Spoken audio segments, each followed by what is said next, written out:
Hello everyone, in this video I will be talking कि आपको hostel में रहना चाहिए वीआईटी भोपाल में या एक बाहर पीजी ले रहना चाहिए। तो देखो, इसका कोई डेफिनेट आंसर नहीं है। मैं पहले साल हॉस्टल में ही रहा था, फिर सेकंड ईयर मैंने पीजी में शिफ्ट कर दिया। तो मैंने ऐसा इसलिए किया क्योंकि देखो यार, मेरे को एक सिंगल बेडरूम चाहिए था, सिंगल बेडरूम, ताकि मुझे कोई डिस्टर्बेंस ना हो और जो भी मैं काम कर रहा हूँ आराम से मैं कर पाऊँ। तो मेरी ये प्रायोरिटी थी, that's why I took a PG outside. तो हॉस्टल में आपको क्या फ़ायदा मिलता है? When you are living in hostel you are surrounded by a lot of people. तो अगर जब आपके एग्ज़ाम रहते हैं या कोई भी असाइनमेंट रहता है तो आपको उसमें काफ़ी मदद मिल जाती है।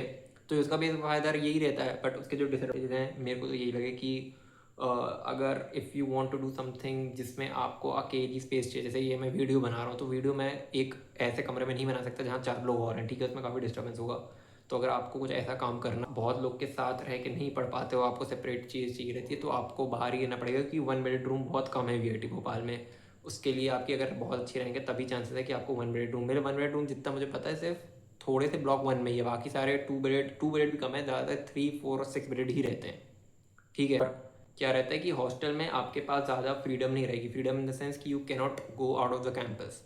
आपको अगर कैंपस के बाहर जाना है तो आपको प्रॉक्टर से परमिशन लेनी पड़ेगी, और प्रॉक्टर जब अप्रूव करता है तभी आप कैंपस से बाहर जा सकते हो, और आपको प्रॉपर रीज़न देना पड़ेगा कि आपको क्यों बाहर जाना है, तो तभी आप बाहर जा सकते हो कैंपस। अगर आप बाहर रह रहे हो तो आपको जब चाहे तो आप डे स्कॉलर बन गए ना, तो आप तो बाहर ही रह रहे हो। तो अगर हम कॉस्ट की बात करें तो कॉस्ट आपको थोड़ा सा बाहर हल्का पड़ सकता है, बट बाहर फिर और भी एक्सपेंसिव हो जाते हैं। मतलब अगर सिर्फ रूम का रेंट नहीं, क्योंकि आपको फिर अपना खाना वाना भी खुद देखना है और बाहर खर्चे भी और बढ़ जाते हैं, तो लगभग सेम ही हो जाता है कॉस्ट, या थोड़ा सा मैं कह सकता हूँ कि बाहर रहने का थोड़ा सा कम रहेगा, ऑलमोस्ट हॉस्टल जितना ही रहेगा। क्योंकि क्या है कि हॉस्टल में आपकी बहुत ज़्यादा चीज़ें ना वो ले ली जाएंगी। मतलब जैसे कि आपको जिम विम का अलग से कोई मेंबरशिप नहीं देनी पड़ेगी। अगर आप बीमार हो जाते तो वहाँ डॉक्टर भी है, तो आपके वहाँ पे एक्सपेंसिव कट हो जाते हैं हॉस्टल रहने में। ये हॉस्टल में रहने का फ़ायदा है।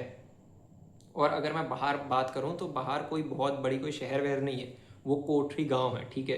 तो आप ये नहीं कह सकते कि आप कुछ बहुत मज़ा आ जाएगा आपको बाहर रहने। बाहर आपको मॉल या शॉपिंग मॉल ये सब कुछ नहीं है, वो तो एक छोटी सी जगह है। वहाँ पे आपको बस जो बेसिक सामान रहता है, जैसे बेसिक रेस्टोरेंट्स हैं और खाने पीने की जगह हो गई, और जो बेसिक स्टेशनरी वेशनरी रहता है वही मिलेगा। उससे ज़्यादा आप वहाँ कुछ खास नहीं है बाहर। लोग वैसे कोठरी में नहीं रहते, कोई लोग आष्टा में भी रहते हैं, but I will not recommend that you live in Ashta, क्योंकि फिर वो दूर हो जाएगा, फिर आपको वैन करनी पड़ेगी, उसका अलग खर्चा लगेगा और अलग टाइम भी स्पेंड होगा, क्योंकि आपका आने जाने का फालतू का बहुत टाइम लग जाएगा ना। मतलब आपको फिर सुबह और जल्दी उठना पड़ेगा, आपकी 8:30 क्लास है तो फिर और ही आपको जल्दी उठना पड़ेगा। तो उससे बेहतर है कि अगर आपको रहना है तो कोठरी में रहो और दूर मत जाओ। आष्टा और Sehore I will not recommend you. Everyone, that's it for the video. If you have any more doubts you can comment it down.